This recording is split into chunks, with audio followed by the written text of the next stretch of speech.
You have all seen the images of the guns at the Longues-sur-Mer battery. So it is time to tell you the story of the battery. It was a significant German artillery battery and a key component of the Atlantic Wall, of course located near the village of Longues-sur-Mer, positioned right between the Allied landing beaches of Gold and Omaha.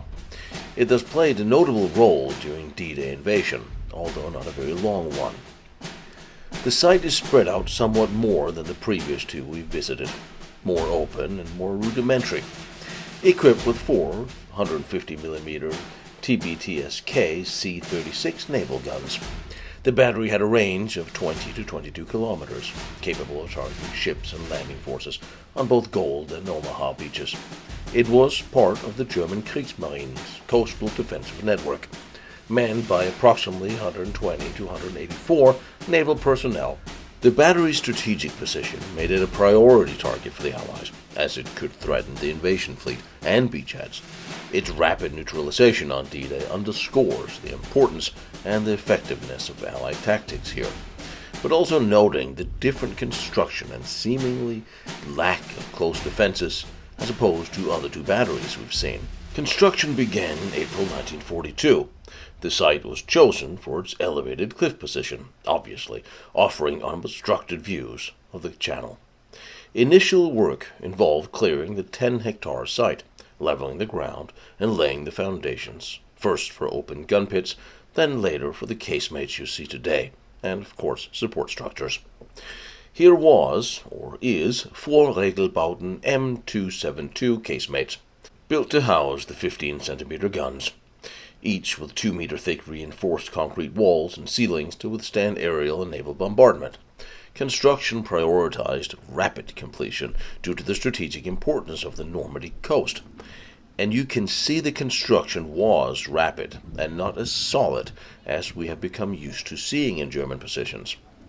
Also, a fire control bunker was constructed on the cliff's edge, very iconic, equipped with a rangefinder and optical targeting equipment to direct fire, accurately up to about 22 kilometers. The bunker had a 3-meter thick concrete walls and multiple observation levels, and is still intact today despite being hit multiple times. Support structures included ammunition bunkers with separate chambers for shells and charges, but again these were very small and thin-roofed. Personnel shelters, a command post, anti-aircraft defenses, approximately 500 meters of trenches and tunnels connected the key structures for somewhat secure movement. By late 1943, the battery was fully operational, all 4 guns installed in casemates, and the fire control bunker completed as well. Additional fortifications, such as concrete reinforced trenches and secondary defenses, were finalized, although we don't see much of them today. Camouflage efforts include painting the casemates to blend in with the cliffside, and using netting to conceal gun positions from aerial reconnaissance.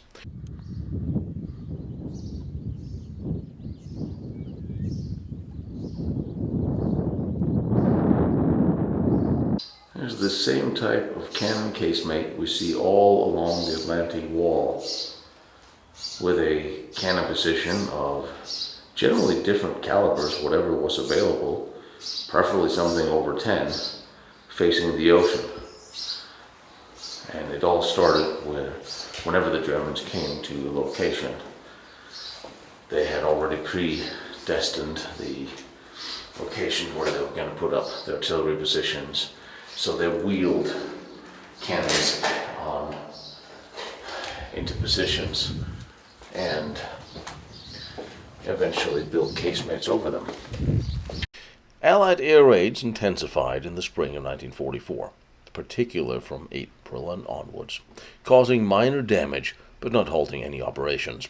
By June 1944, the battery was at peak readiness, though some planned defenses, like additional anti-aircraft guns, remained incomplete. Alright, the Allies dropped an ungodly amount of ordnance on these positions, and especially this one here, Longues-sur-Mer.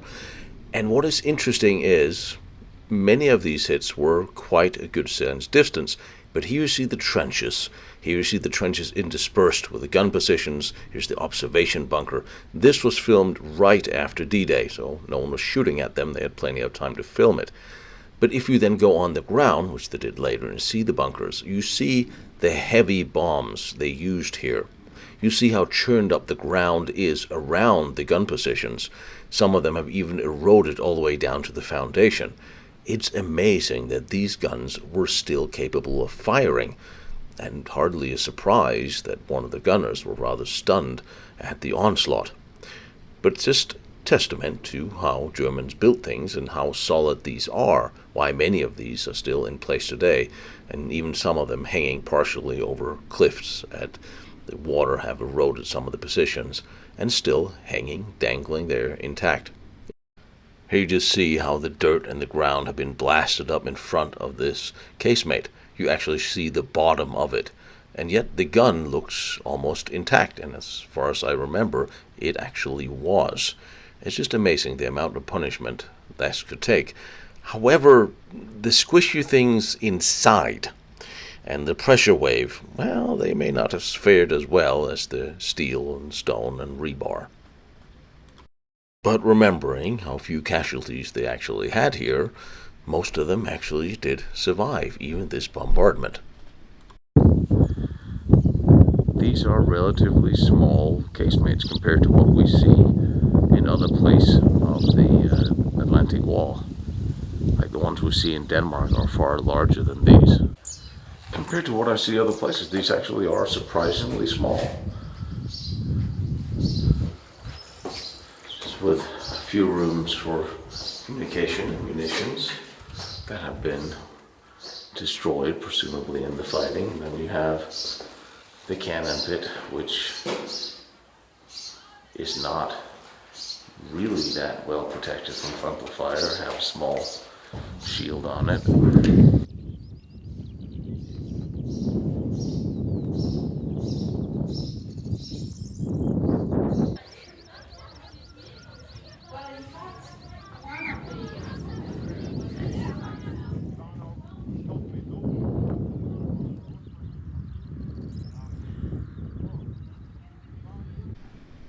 You've all seen this most iconic image from Normandy, from the bunkers. It's been portrayed and shown pretty much everywhere. But what do you know of the actual story of these? These casemates were actually quite small compared to many of those I've seen on the Atlantic Wall.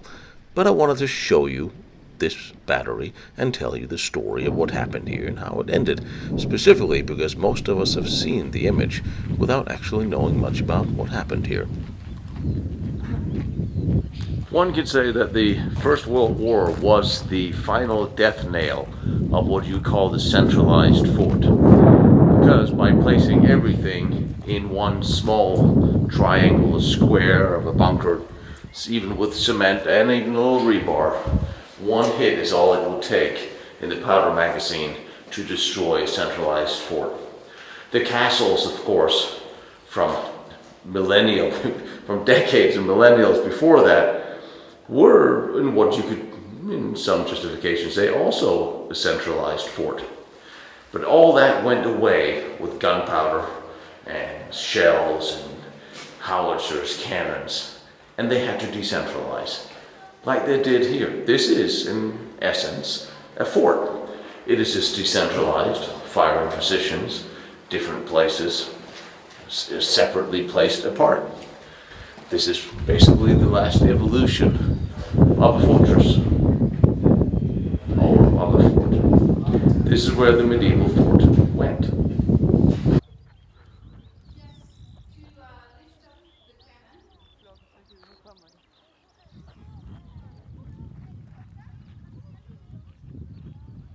And down there is La Havre, and what you see the remnants of way out in the distance is the mulberry ports that was scattered in the storm not long after D-Day. And they're still sitting there.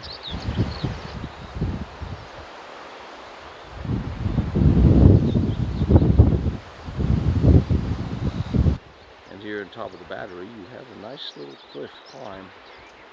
And the calmest weather I've seen in Normandy. Yay. Some of you know that I have a little day job, side job in the film industry where I've made a few World War II films. One of them called The Iron Cross, where we actually shot a D-Day scenario that was set pretty much here, except we've filmed it somewhere else in a far more intact bunker that was set up in Denmark, where they kept it all intact and very nice. So you'll see, well, you see the movie. Oh well, shameless promotion here. Sorry.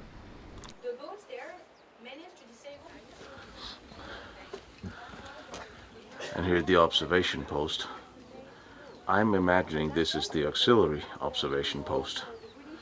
There used to be a few. Built very rudimentary. Close protection, as we are used to seeing, with a unnatural hole here. This I haven't seen before. Wondering if there was a grenade slide or something here. I don't think there was. You would want to throw it right here in front of the firing post. The door is missing.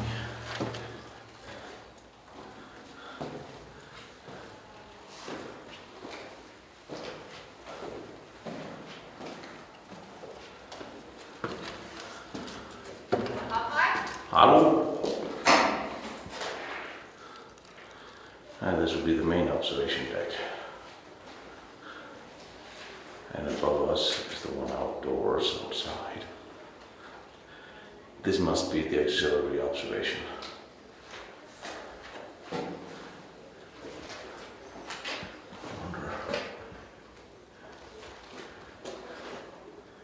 wonder if it's been shot at, or it's just wasn't built especially.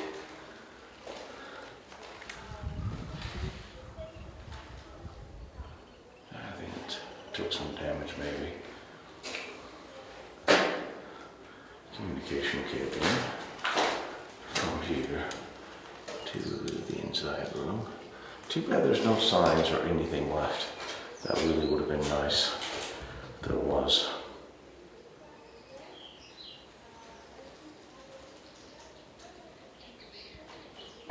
So in the movie, The Iron Cross, The Road to Normandy, our German protagonists were literally in a small defensive position, cannon position, like this one, right here in Normandy. Unfortunately, the actual Omaha beach locations, there's practically no bunkers left. There's a few positions like this one nearby on either side, but there's not a whole lot left where the actual landings took place, which is a shame. So we had to shoot the movie up in Denmark, where they had a restored museum with everything in place, cannons in place, but it's the same type. This is where our German was for the movie, or this is where they was envisioned in this position, or one like it that has now been destroyed. And it will be from an observation deck like this. They were the first to see the invasion fleet. They would be standing in a room like this, like the one up here on the observation deck, looking out with binoculars over the ocean. And that's where they spotted the invasion fleet. That was pretty much as close to an actual location as we could. This is interesting because this actually is original. This hole over the firing position. This is a close defensive position. I don't know why there's this underneath. I am a little curious. I guess I'll look for an answer. So when the bunkers were overrun, they would have blown this door and then come through. We had to take a little bit of artistic licensing because they would have come through here, blown this door, then there would have been another door, and we would have heard the close defensive position rattle, and we didn't, but it is a movie. And if we actually had to have them fight through it, the actual time to time, it would have been a little longer. Although honest, the first cut of the movie was 2.5 hours long. I could probably have trimmed another 10, but what are you gonna do? On the night of June 5th, the battery was heavily bombed by Allied aircraft, with over 1,500 tons of bombs dropped across Normandy. however causing minor damage to Longues-sur-Mer, leaving its guns operational still. At 5:30 a.m. on June 6, the battery opened fire on the Allied invasion fleet, targeting ships off Gold and Omaha beaches. It engaged the French cruiser FFL Georges Legues and the battleship USS Arkansas, with mixed success due to intense Allied counterfire. From 5:50, Allied naval forces, including the HMS Ajax and HMS Argonaut, bombarded the battery with 6-inch and 4.7-inch guns. By 6:20, 2 coastal guns were silenced, 1 barrel destroyed and 1 damaged, and the fire control bunker was also hit, disrupting targeting for a moment. The battery then resumed sporadic fire later in the morning, targeting landing crafts and troops on Gold Beach, but its effectiveness was reduced. By June 7th, renewed naval bombardment by the Ajax firing 114 shells and the Argonaut silencing the remaining 2 guns by 8:45 the next day. The battery's ammunition stores were hit, causing explosions and forcing the garrison to retreat to their shelters. Then, British forces from the 2nd Battalion, Devonshire Regiment, 5th Infantry Division, advanced from Gold Beach and captured the battery by midday on June 7th, without significant resistance. Oberleutnant surrendered approximately 120 surviving personnel.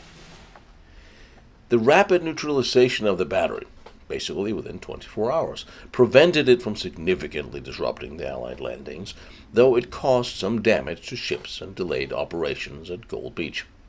The site was inspected by Allied engineers, who noted the casemate's durability despite direct hits. The battery was abandoned after D-Day with minimal post-war damage, except, of course, from the traditional, apparently, ammunition handling accident demolishing 1 casemate.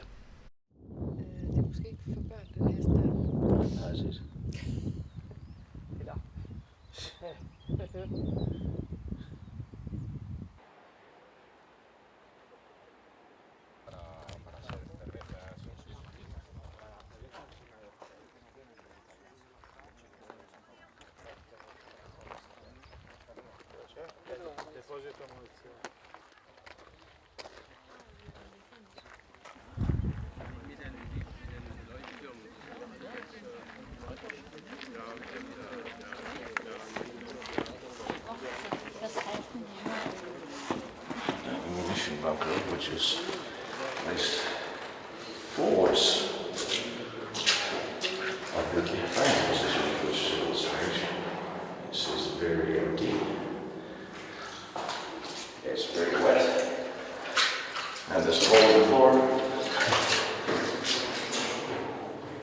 So very interesting. This is probably one of those things that you want to be going against, but hey.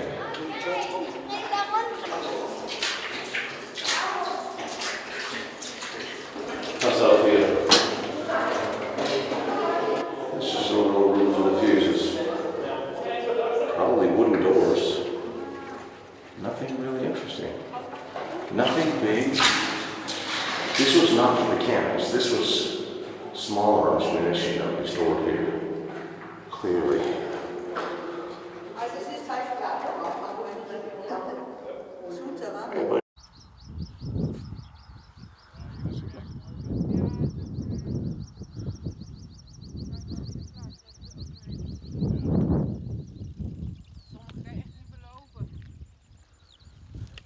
Det virker som hollænder.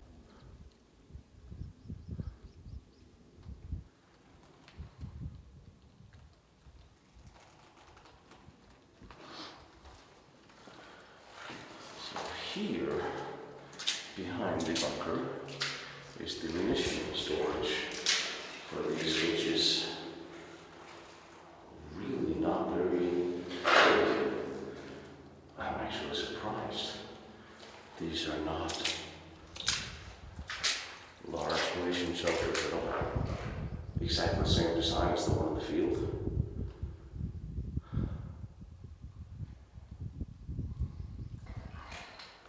That's strange.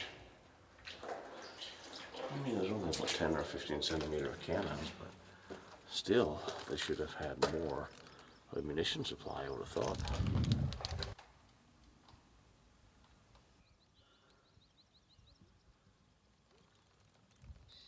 The battery's exposed position made it vulnerable to concentrated naval fire, and its lack of heavy anti-aircraft defenses left it open and vulnerable to air raids. To me, it seems almost as an afterthought. It needed to be constructed fast and cheap, and it's here due to its location.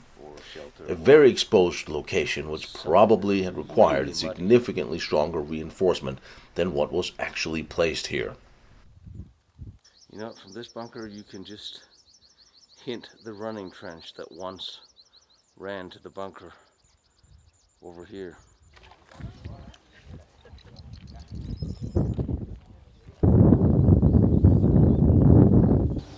So something hit this thing this far.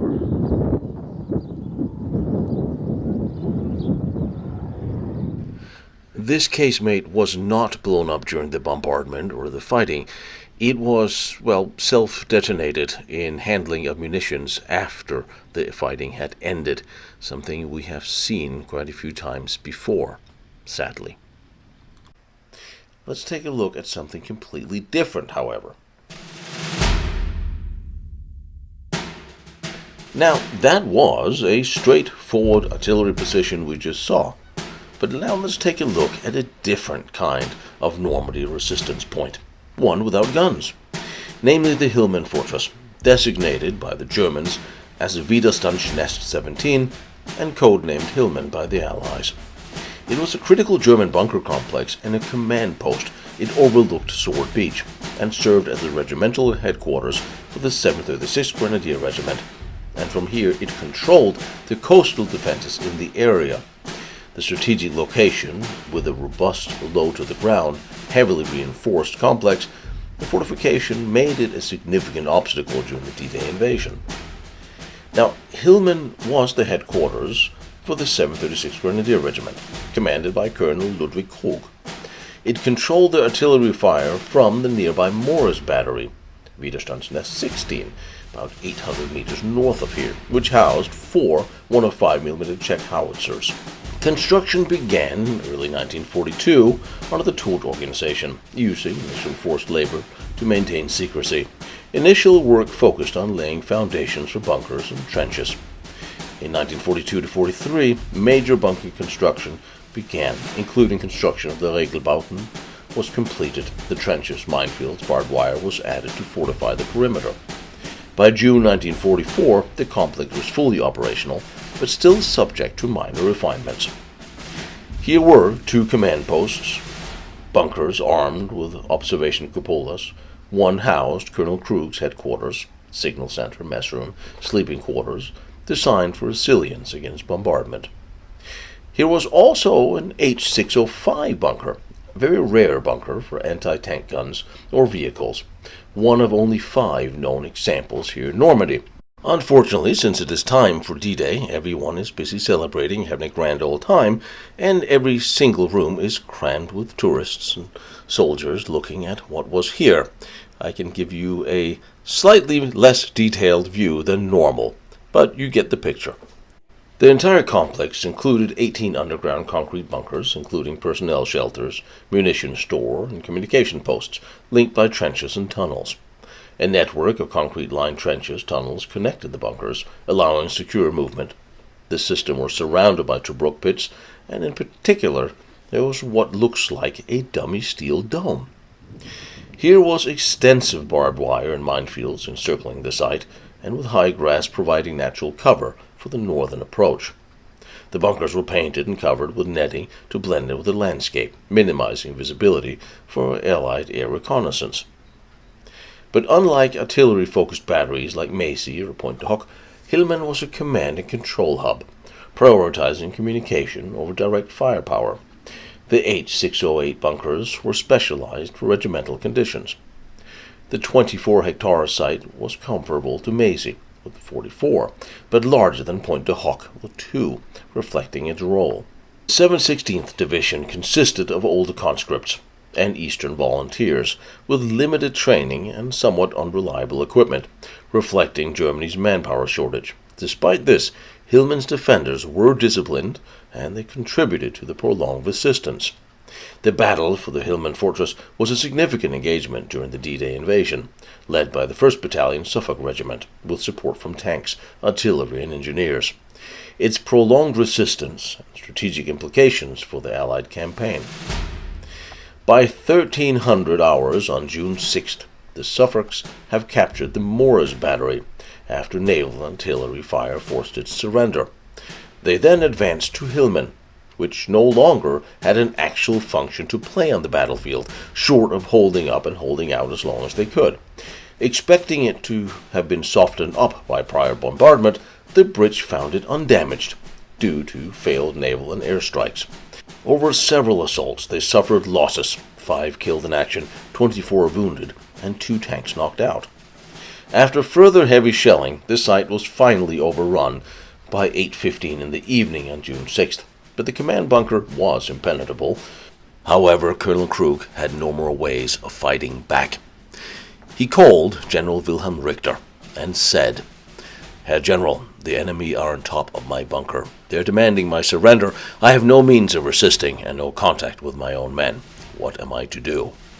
After a long pause down the line, General Richter, who had received bad news all day, said, "Colonel, I can no longer give you any orders. You must act on your own judgment. Auf Wiedersehen." And with that, Colonel Krug surrendered on the 7th in the morning.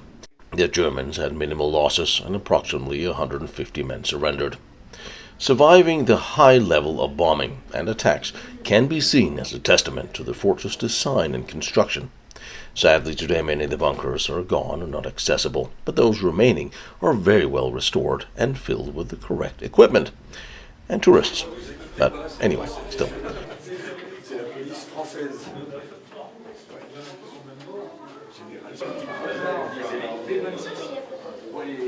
On voit jusqu'à le Havre, jusqu'au cap d'Antifère, on voit très très loin. Des fois, c'est même, quand on voit le cap d'Antifère, c'est mauvais. Mais derrière, chez nous, là, il y avait des camions, c'était rapide. À tel point que même... Là, c'est là où ils allaient manger, où ils allaient dormir, je pense. Ouais. Mais c'est profond. Mais chez les Français aussi. Ils dormaient là, toujours?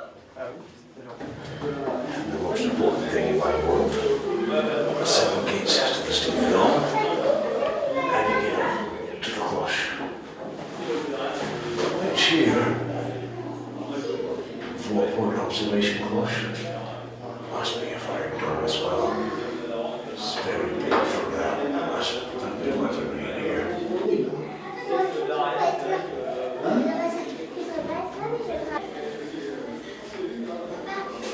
And as you know, I have seen my share of steel domes from the Second World War and the First, but never one that looks like it was simply planted in average height on a grassy knoll here. That's very interesting. It's a fantastic view of the ocean from here.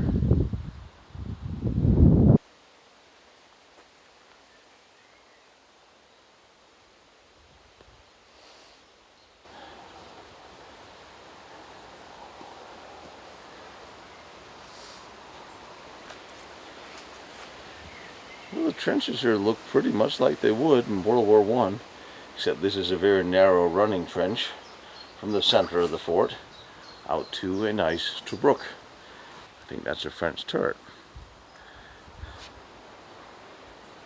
Alright, this is neat. So you got the traditional trench, the Tobruk, and you have a close defensive position. Yes.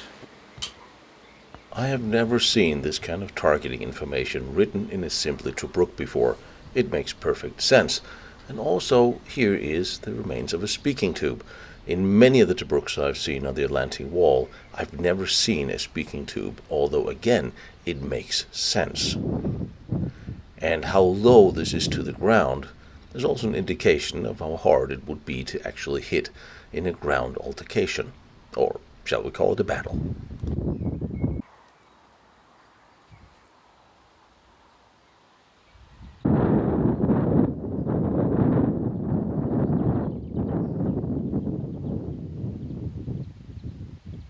Vas-y.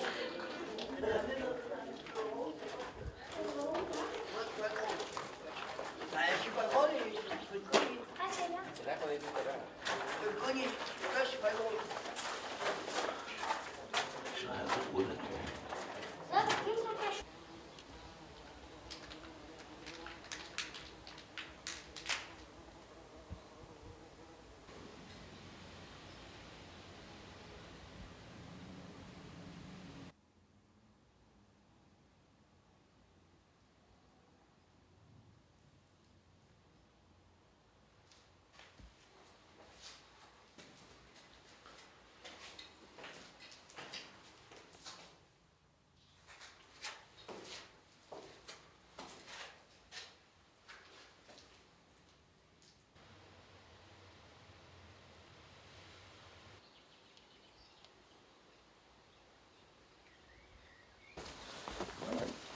Check out the well, because in other positions in Holland I've seen well buildings, and here fortunately it's intact.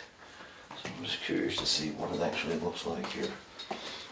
Not exactly a fighting position. Well, guess what? It looks dark. Shocking. Well, this is what it looks like. This is pretty much it. Brick. Light in there. A small well room. Just thought it was interesting that the well room is located in the middle. I'm assuming that there's access to the well from inside the complex itself.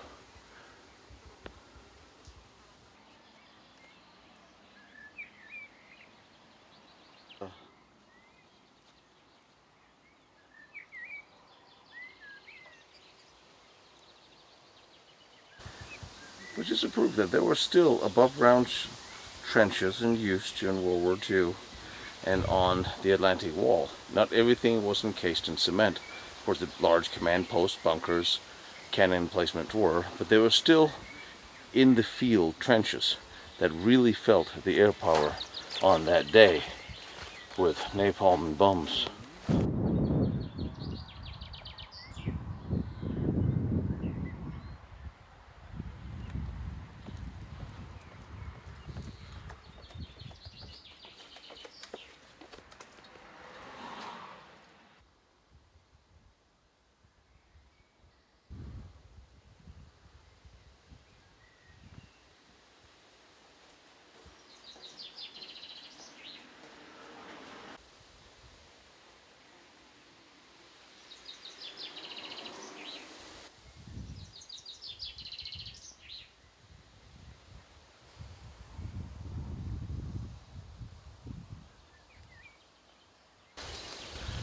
Is one of the guard posts for the perimeter,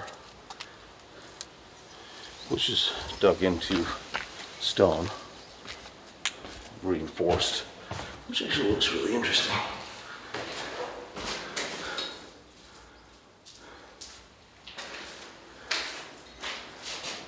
Not very big, just another little pillbox under the field with an emergency exit here. But this is built in stone with a reinforced roof, of course. Not very deep. I did not go down that far.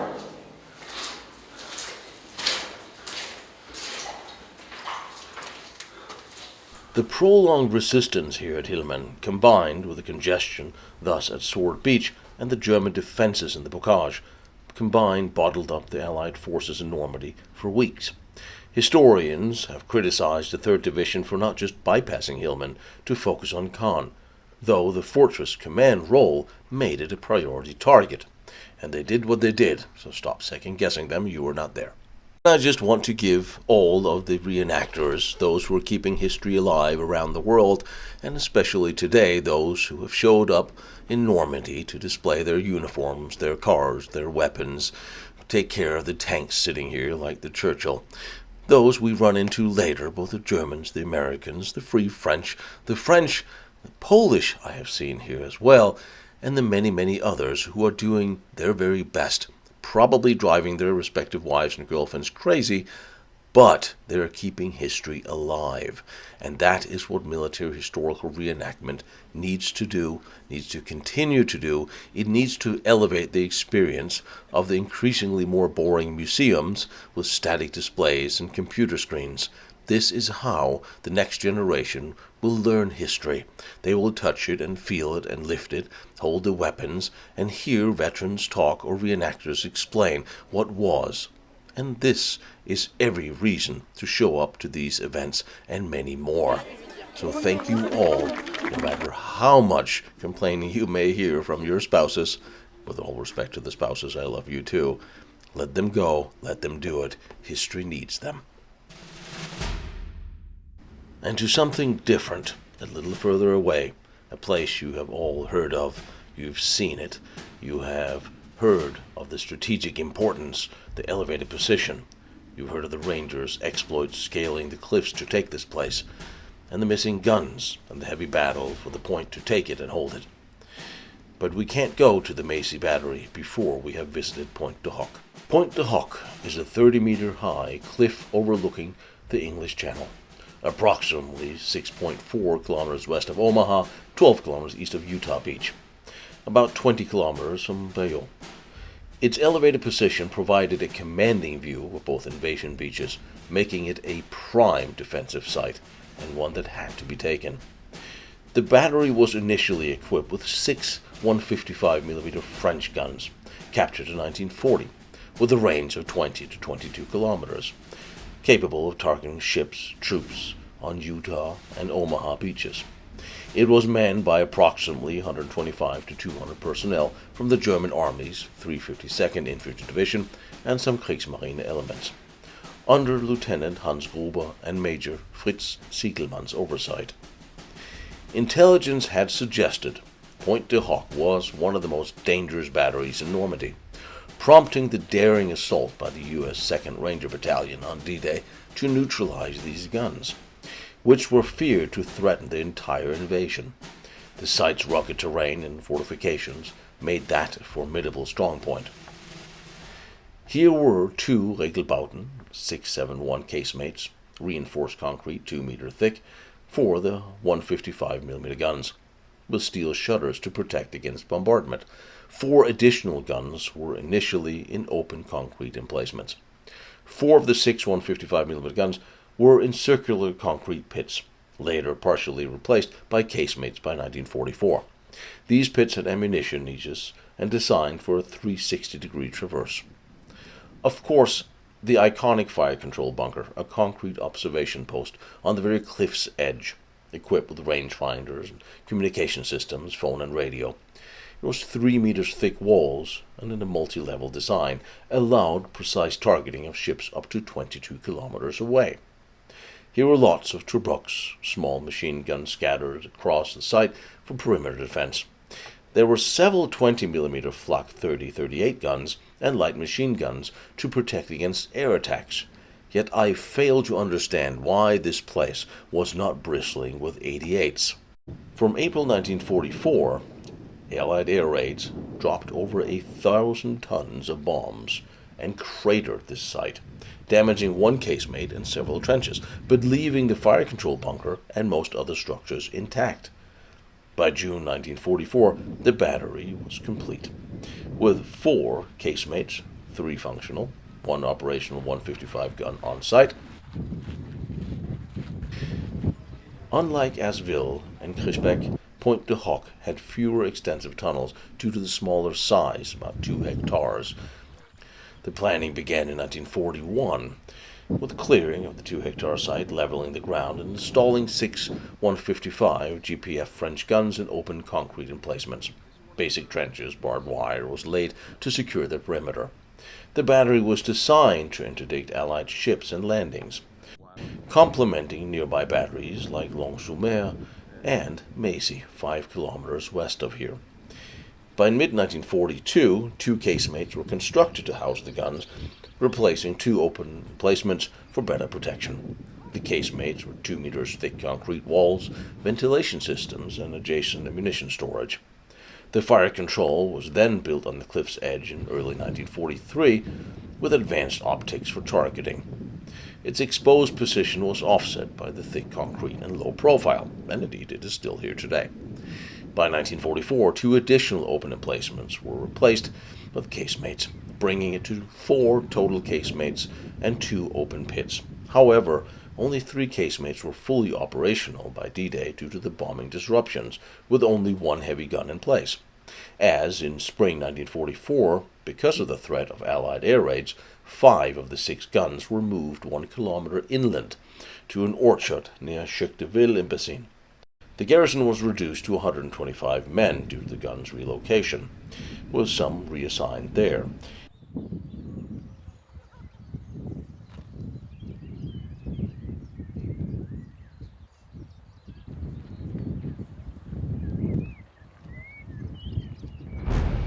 At 5:50 a.m., the 2nd Rangers, Companies DEF under Lieutenant Colonel James Rutter, scaled the 30-meter cliffs using ropes, ladders, grapples under heavy fire from machine guns and grenades thrown at them.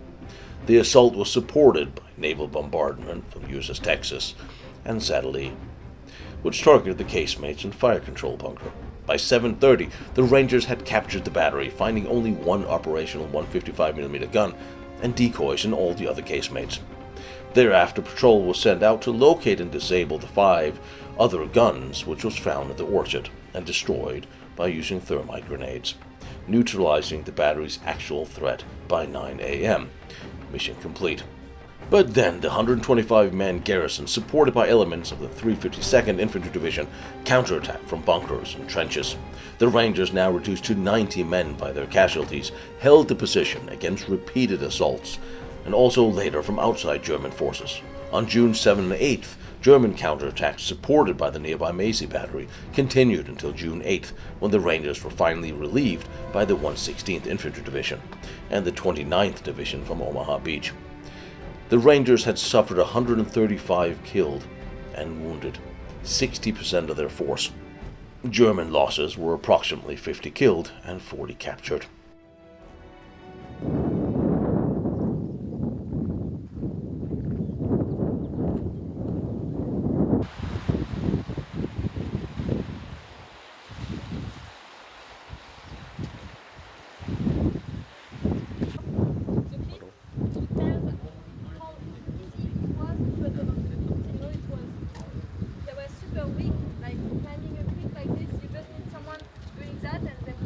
Merci.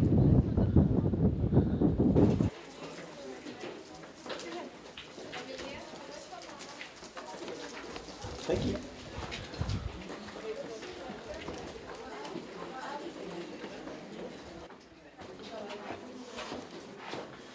See the lot of shrapnel on the walls here. C'est là la sortie. Ça va se passer.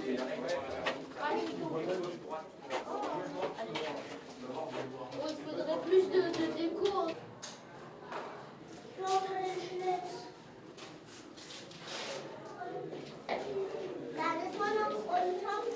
The largest room here would be the map room, here behind the observation room. Next to that was 2 rooms with telephones, radio communication, and also from here they would communicate to the guns.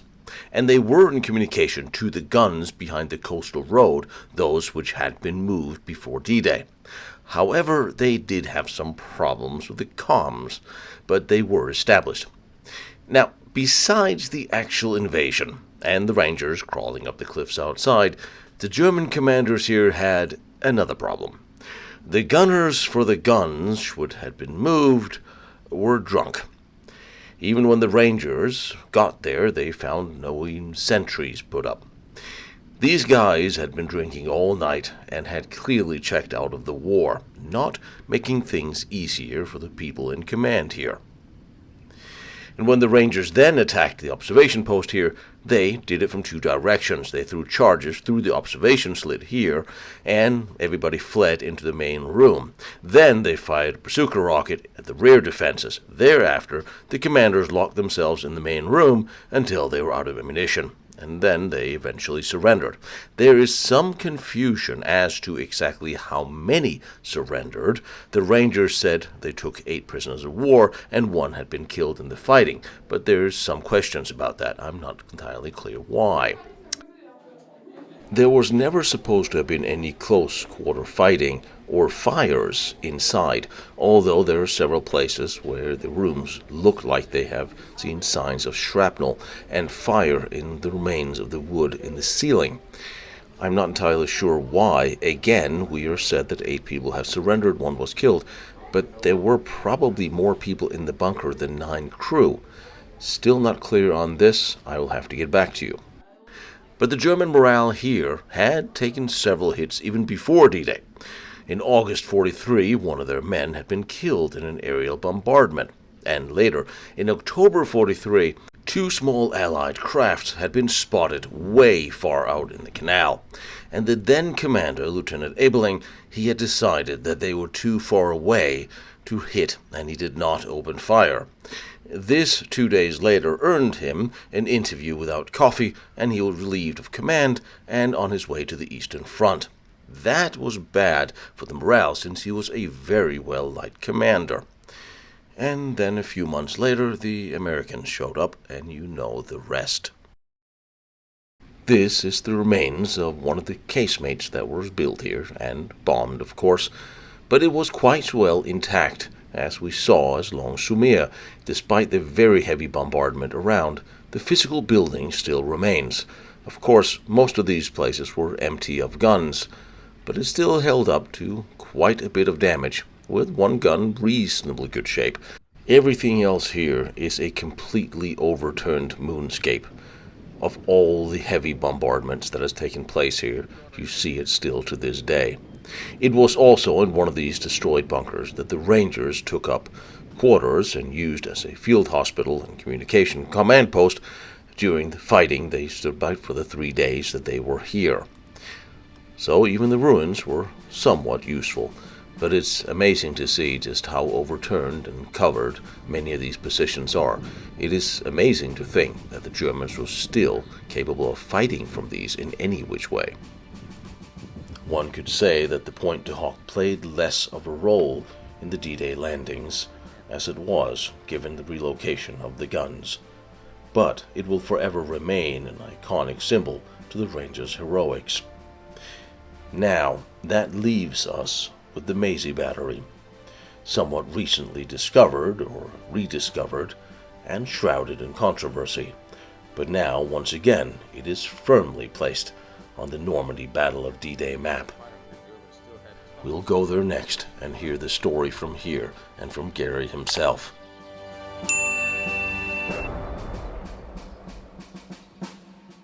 I hope you'll consider subscribing to my channel, liking, follows, and maybe even join me on Patreon to help out. I am just a guy, a historian, traveling around all these historic places in Europe on my own dime, trying to bring them to you.